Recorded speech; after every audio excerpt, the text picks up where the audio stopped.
Hey, welcome. I'm Sue O'Connell. Welcome to another edition of Lunch Hour Live. You know, it's fall, and that means lots of new stuff for us to watch along with our families and our kids and PBS Kids.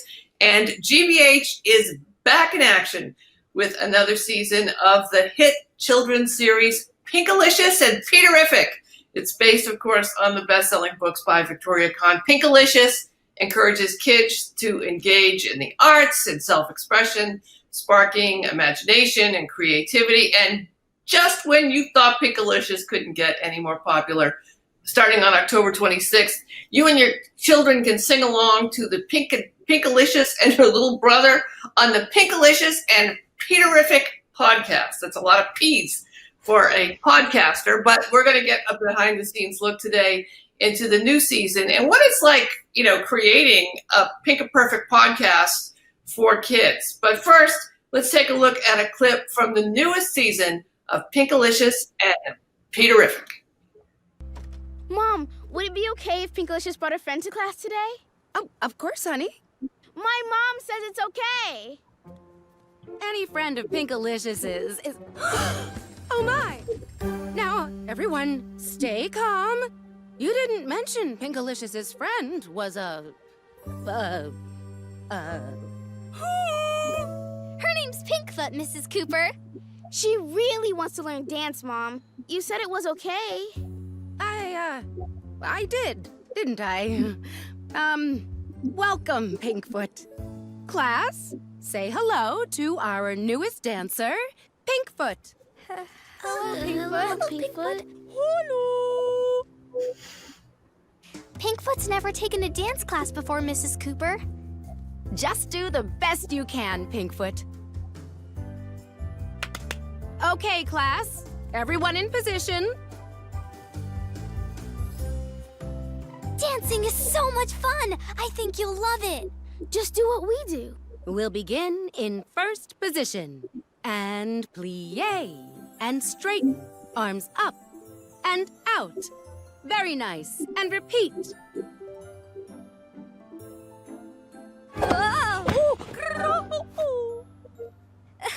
It's okay. Careful. Not too close, Pinkfoot.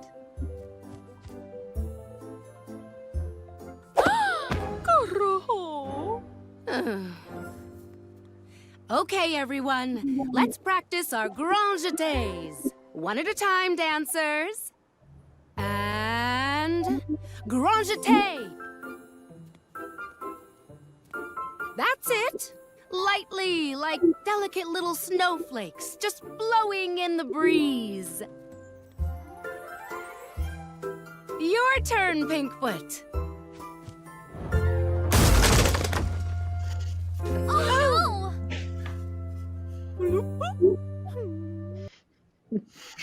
Oh my! Here we are to discuss all things Pink. I'm joined by Pinkalicious Producer Nicole Velez. Nicole, welcome. Thank you very much. Of the podcasting at GBH, Nina Porzucki.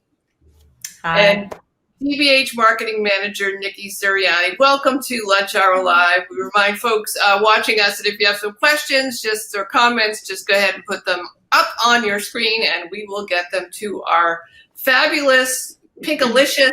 I was going to keep going with the P thing, but I'll stop now. All right. So if you're watching at home, we're going to get back to Pinkfoot in just a little bit, so keep Pinkfoot at the front of your mind. Nicole, look, we can't gloss over it. Things are really stinky in the world right now, no matter how you look at it. What's it like working on a children's show about a little girl who loves the color pink? Is it helping you? Is it helping your family? Do you feel good about it? Oh gosh, yes. I mean, I feel so lucky that I get to spend my days making the Pinkalicious and Peterrific series, both the TV series and now, of course, our podcast. I'm very, very lucky. I myself have a 2-year-old who does enjoy what mommy does for a living, which is really nice to get to share that with her. But you know, the series really it has so much heart, it has so much fun and so much inspiration, which has been so key, I think, for so many families right now during the pandemic. There's just so much inspiration, whether it's, you know, singing or making art or dancing, just things to kind of keep you in good spirits. it's been such a pleasure to be a part of. And I'm so glad that, the series is continuing and everyone gets to continue enjoying it. For folks who may be just meeting Pinkalicious for the first time, what's her brand? What kind of influencer is Pinkalicious? Yeah, well, pink, of course. I mean, I can't talk about Pinkalicious unless I talk about the color pink. But pink on the series isn't necessarily just, I would say, about the color pink. It's about being pink, and a lot of that comes from the series author and creator Victoria Can herself, who, to her, pink is it's a way of living. It's a way of life, and by that, it's about positivity and critical thinking and self-expression and exploration. And that's a lot of what we try to do in the series. I mean, there is an arts curriculum, of course. So we have episodes that touch upon dance, theater, music, visual arts. And we've had a really nice broad range across the season so far. Everything from yodeling to opera singing to dancing an Irish jig in one episode. And of course, dancing with a big giant Pinkfoot monster. So, there's just so much out of this episode, out of the series, that really it brings so much, fun to exploring the arts, and the fact that you don't have to be perfect when it comes to the arts. No one is expecting, you to be the perfect dancer, the perfect singer, and yet you can still enjoy and have fun and be yourself, even if you're someone like Pinkfoot, a giant pink monster. We're going to take a listen to a clip from the podcast in just a second, but I just want to ask Nicole, podcasting seems like such a grown-up world, right? And clearly, I don't think that Pinkalicious and her brother are interviewing candidates for president. So, what are you doing with it? What's your mission for the podcast? Yeah, we're thinking about kids and how they consume, obviously, content and media. And so many kids obviously listen to music, spend time in the car, obviously, maybe a little bit less so due to the pandemic, but there's always a need to enjoy. And, we really had to think hard about what would be the best way to do this, because honestly, the options we felt were endless. There's so much creativity in the series, and where we really landed on was the music piece of it. Almost every episode, probably about half, have a song included, and the music in the series is just so fantastic. And we thought, what better way to highlight all the fantastic music than through a podcast? And so once we really kind of hit on the topic of music, we thought, how can we kind of surround these stories? It was a clear, obvious choice to have Pinkalicious and Peter be our hosts and have this really be told with them and really invite the audience in. I mean, they do so in the TV series, but, podcasts, I feel, and I'm sure Nina and we'll speak a lot more to this just in the podcast general world later, but it's a really great opportunity for kids to be able to interact a lot more than they can even with the TV show. And we've really found opportunities in the podcast for Pinkalicious and Peter. See, it is hard, and I even work on the show. Pinkalicious and Peter to invite kids to engage and to sing and be creative with them. And it's been a perfect fit. There's another P for you. All right, let's take a listen to the podcast. I'm just going to leave it at that, and we'll come back on the other side and talk with you and Nina and Nicki. It's going to be a very constant show. I can tell. This is a podcast. Hi, everyone. Can you hear me? Yep, I can hear you, Pinkalicious. Peter, I was just testing the microphone. Oh, sorry. The microphone is working. We're ready to share our big news with everyone! Drum roll, please. Ooh, that's even better than a drum roll.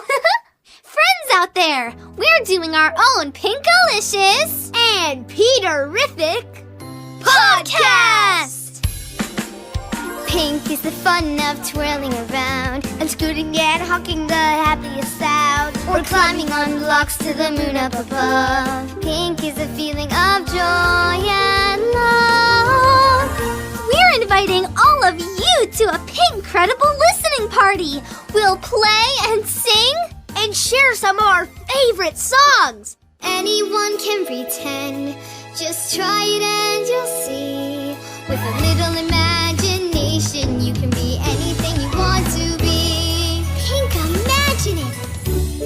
We'll use our imaginations and explore fun things. Picture a unicorn, and if you do, then you too will have that unicorn feeling.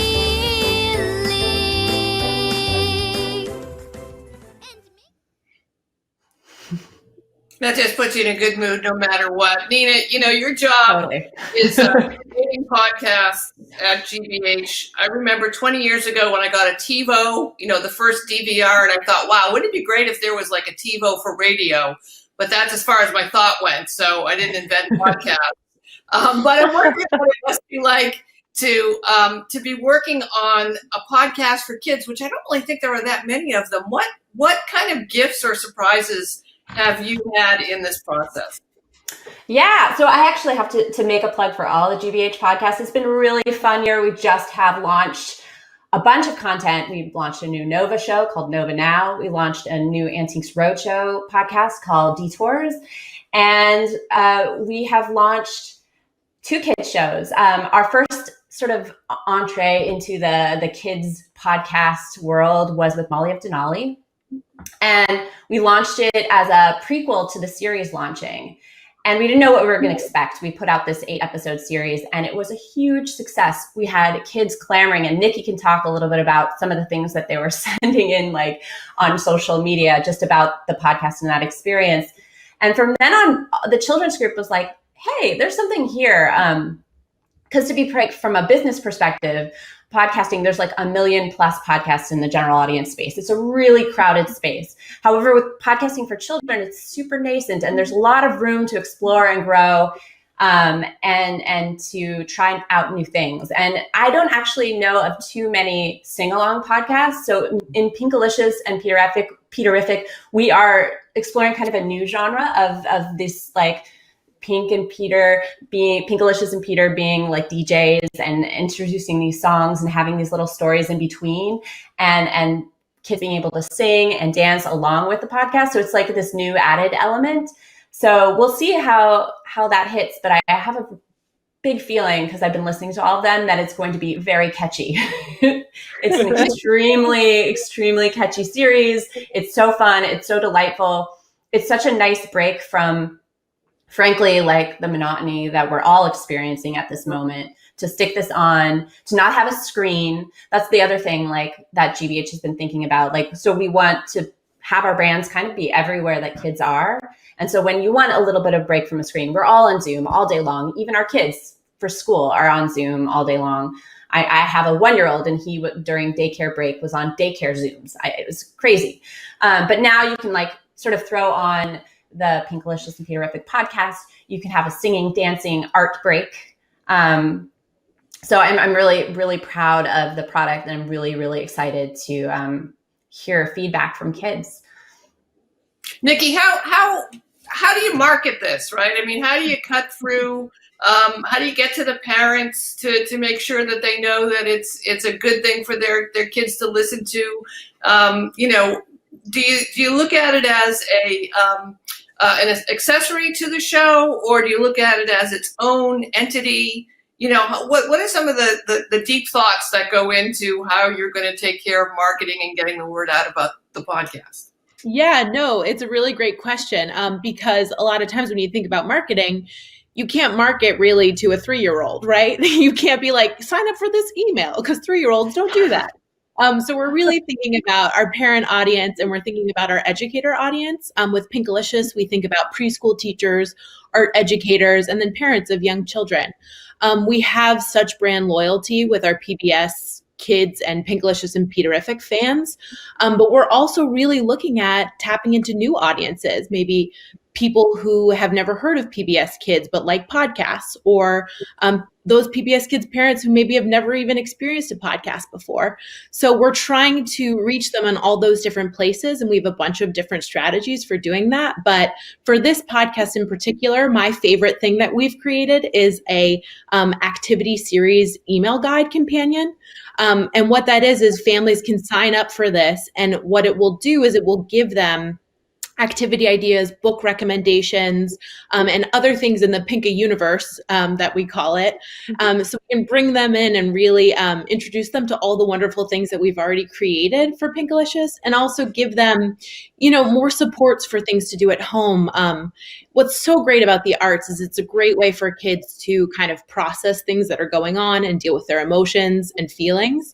So we really wanted to kind of build that side of this out with Pinkalicious and give parents just all that extra, like, delicious, yummy resources for them to do at home, and for teachers as well. I think right now everybody can use a little bit of extra help, right? That's for sure. So, got a question from the intertubes. Someone watching wants to know, does the author of the books get input in the podcast or the show episodes? Anyone can take that. Yeah, I would say more than, That's a Nicole question. Yeah. That's a great question. More than input, she's actually a co-executive producer on the TV series, and she was heavily involved in the podcast as well in a very similar capacity. You know, her creative input is so important to us. This is her brand. This is her baby. And she has a really great eye and ear for things all Pinkalicious. And we really obviously love her feedback and love her support. You know, she has a lot of great creative ideas that have really lent themselves to, of course, the episodes, but also to the podcast as well. All of her feedback was really helpful. I mean, this was definitely a podcasting is different, obviously, than the book series and the TV series in that there's no visuals. And so one thing that we all, Victoria, as well as our team and Nina, we all had to really think very carefully about, well, then how do you help kids really picture what's going on here since you don't have the visuals? And obviously that came down to sound effects, and the team at Rococo Punch, who helped produce these and did a lot of the sound editing design, were fabulous, because you really, you know, if they're doing something in an episode where they're playing musical instruments, what are those instrument sounds? Or if they're outside in nature, making sure those sounds come across that both feel, you know, strong within the world of that podcast, but also really match the aesthetic of the TV series. Because that's also the other, I don't want to say necessarily challenge, but just another big factor here is that, you know, we have a book series, we have a TV series, and now a podcast, and all have to stand alone, and they deserve to stand alone, but they all need to tie in beautifully with one another. And we think we've accomplished that with them. Let's move on to season 2, because I was lucky enough to chat about season 1, and so thrilled to talk about it now. You know, one of the hallmarks of PBS has always been being able to take really big, tough lessons that are happening in kids' worlds and serve it in a way that's digestible for all ages. As we head into this season, what are some of the lessons, and how did you figure out how to work them into Pinkalicious so that it works for your age group?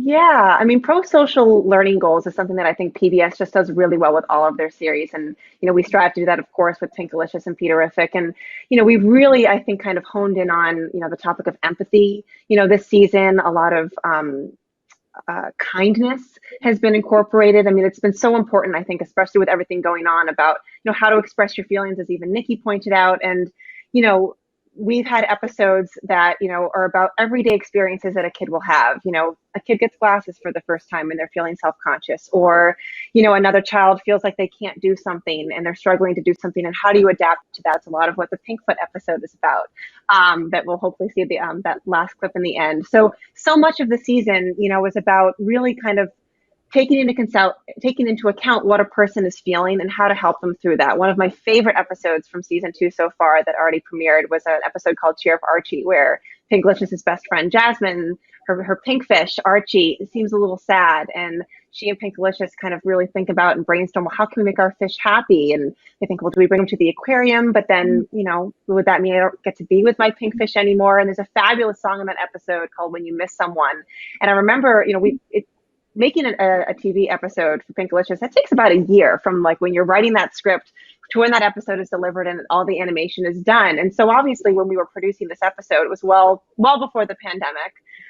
But when the episode finally premiered, kind of at the height of the pandemic over the spring, and I listened to the song When You Miss Someone, all of a sudden I thought to myself, this so relates to right now. I mean, everybody right now is in that position. I mean, kids, adults, the same. We're missing our friends. We're missing our family. And it was a nice moment to realize, wow, how much of an impact, I mean, this episode has on my own life, but also just hopefully on kids and families' lives, that it's hard and it's a challenge when you miss someone, but there's other ways that you can stay connected and, you know, ways to make, you know, those around you feel loved. And I think that's what's been most enjoyable, obviously, about the series as well. But just getting to work on this brand is just so much fun. Nicki, I know that GBH institutionally is working with educators and also making sure that there are resources for parents and caretakers. I'm wondering what you're hearing from educators. What kind of messages, what kind of themes, what kind of thorny problems would they love Pinkalicious or someone like Pinkalicious to be able to help sort out for kids? Yeah, I think a lot of educators have been struggling to figure out ways to stay connected with their families and how to make sure all their families have access to certain resources. School can be kind of a equalizing playing field. When you come in, everybody has access to the same markers, paper, crayons, school supplies. But now that families are stuck at home, you can't always rely that families have access to the same things. I mean, let alone technology, but also even just basic kind of like crafting materials. Sometimes you just never want to assume that families have these things. So we are trying to kind of meet that need by creating resources and options and opportunities so educators can say, here's this activity, here are substitutions, other things you can do with it, so you can get creative at home using found objects, recycled materials, and just kind of helping meet that need. Because I think what this pandemic has taught us is that you just can't assume that families have everything, right? We can't assume that they have the same internet. We can't assume that they have access to computers, and we can't assume even that they have regular craft supplies. So we're trying to help educators figure that puzzle piece out in any way that we can, and stick to the public media service of providing quality content that is free. Educators and families don't have to pay for what we create, which I think is really important. I'm thinking about podcasting in this new way. I made, joking about it being radio only on demand, but it's certainly more than that. But I'm also remembering the first time I suggested to my then teen to listen to a podcast, and she looked at me and she said, "I'm just supposed to listen to it? Like this I'm supposed to interact with it? I'm not supposed to watch." What are some of the challenges you see in making sure that you're reaching this emerging audience who will be adults very soon, sooner than we would like. Hopefully plugging into all of the GBH podcasts. It's a very good question. No, you don't see podcasts. However, what we have discovered is that actually for children, a lot of listening does happen on YouTube. And we're talking about listening to podcasts. So Nicki has created these, what in industry speak are called audiograms. They're basically what you saw with the trailer in the clip. So it's basically a static image where you see like a WAV file, and then you can read the words and you can listen to the podcast. So we put them there too, just because the greatest sort of hurdle for podcasting is discoverability. Still, even though people have apps, if you have an iPhone, and even if you have an Android now, native on their phone, to download them, it's still like, how do I do a podcast? Like the word podcast is off-putting. So we've put them up on YouTube. We put them up on pbskids.org. There's like on each of the show pages, there will be like a podcast player. There will also be eventually on the PBS Kids video app, which actually with Molly Denali, we've had quite a lot of engagement there. And then the one big takeaway that I think is kind of cool about kids listening and kids podcasts versus general audience content is that for general audience, it's a very intimate experience. People who are podcast buffs will be like, I want my own headphones. I listen to it myself. It's like these are my friends that are just my friends, and they're in my ears, and you have this like very intimate relationship. And while I think kids still develop that intimacy, what we're seeing from some cursory like surveys is that a lot of children's podcast listening is group listening. So whereas like a lot of TV watching for kids is solo watching. So parents will stick the kid in front of the TV, turn it on and walk away. With podcasts, you need a parent or an adult to turn it on in the car, on a walk or whatever in the house. And a lot of it is group listening. So you're seeing parents and kids together listening. So the challenge there is to develop content that doesn't drive parents crazy, but is enticing to children. So like therein lies the rub. But we've been seeing a lot of positive results, and Nicki's created these great, like both for Molly of Denali podcast, she's created nice listening questions that will go along with the podcast, but also for Pinkalicious, this activity guide, which she talked about, which parents can get. It's at wgbh.org/Pinkalicious. You can sign up there. And it's one basically activity email per episode, and there's 10 episodes. And we won't spam you after that. That's just it. That's all you're signing up for. is it's these sort of things that you can take this experience and then do something else with your kid. And it's following on what Nicki was talking about, like using found materials in the home. Like you don't necessarily need like specific arts and crafts supplies to do any of these things. It's also sort of reading suggestions and all of a whole like sort of fun stuff. So I encourage people to sign up. All right, so we left Pinkalicious and Pinkfoot trying to dance together, and I know that people at home are dying to find out the resolution to that. So we're going to find out what happened with Pinkalicious and Pinkfoot. Take a look at this clip. Pinkfoot, where are you?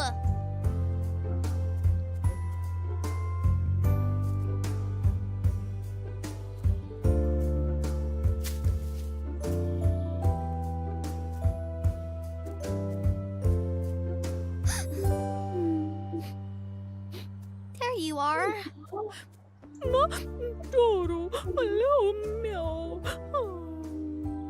What? Of course we can play together. I just thought you could do the same things I like to do, but we're different. It's hard for you not to stomp and be super strong and knock into things. You're Pinkfoot, and you're just right the way you are. There must be something we can play that would be fun for you and me. Roar! I'm a monster and I'm going to get you! Roar!